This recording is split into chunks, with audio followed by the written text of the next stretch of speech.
Tidak berselang lama Sayyidah Khadijah menghembuskan nafas yang terakhirnya. Malaikat Jibril turun dari langit dan mengucapkan salam serta membawa 5 kain kafan. Rasulullah menjawab salam dan bertanya, "Wahai Jibril, untuk siapa sajakah kain kafan itu?" "Kafan ini untuk Khadijah." "Untuk engkau, ya Rasulullah." "Untuk Fatimah, Ali dan Hasan," jawab Jibril, yang tiba-tiba berhenti berkata, kemudian menangis. "Wahai Jibril, kenapa engkau menangis?" Jibril menjawab, "Cucu engkau yang satu, Husain, tidak memiliki kafan. Dia akan dibantai tergeletak tanpa kafan dan tak dimandikan." Mendengar ucapan Jibril tersebut, kesedihan yang dialami Rasulullah pun bertambah, hingga Rasulullah pun kembali menatap wajah sang istri tercinta. "Wahai Khadijah, istriku sayang, demi Allah, aku tidak akan pernah mendapatkan istri sepertimu. Pengabdianmu kepada Islam dan diriku sungguh sangat luar biasa. Allah Maha mengetahui semua amalanmu, semua hartamu kau berikan untuk kepentingan Islam. Namun begitu, mengapa permohonan terakhirmu kepadaku hanyalah selembar sorban?" Terseduh Rasulullah mengenang istrinya semasa hidup dengan segala pengorbanannya.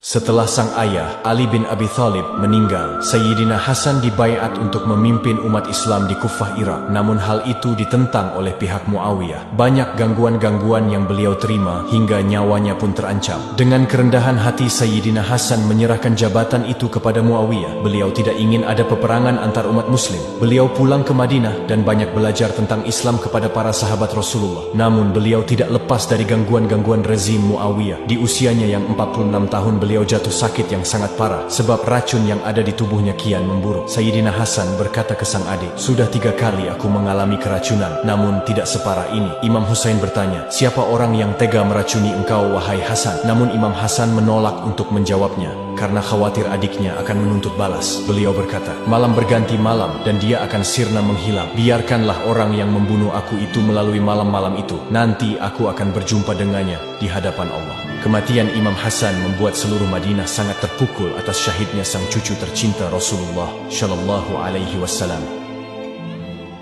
Ketika itu, rombongan Sayyidina Husain berangkat dari Mekkah menuju Kufah, Irak. Pada saat tiba di Karbala, rombongan beliau diserang oleh 5.000 pasukan Umar bin Sa'ad arahan Ubaidillah bin Ziyad atas perintah Yazid bin Muawiyah. Rombongan 72 orang itu dibantai oleh pasukan Umar bin Sa'ad. Imam Husain dikepung ratusan pasukan. Dada beliau dihujani anak panah. Badan beliau dilumuri darah ratusan sayatan pedang. Hingga akhirnya sebuah tombak menghujam dadanya jatuh tersungkur. Dan kepala beliau pun digorok oleh Sinan bin An-Nas. Sang adik perempuan, Zainab, meratapi jasad Husain yang tanpa kepala itu. "Muhammadku, Muhammadku, semoga malaikat langit bersalawat padamu." Ini dia Husain di padang pasir bersimbah darah terpotong-potong tubuhnya. Kemudian kepala itu dihadapkan kepada Yazid bin Muawiyah dan dengan teganya Ubaidillah menusuk-nusuk bibir Imam Husain dengan tongkatnya. Sahabat Nabi yang pada saat itu menyaksikan kekejian itu tidak kuasa menahan air matanya. Itulah bibir yang pernah dicium oleh Rasulullah Shallallahu Alaihi Wasallam.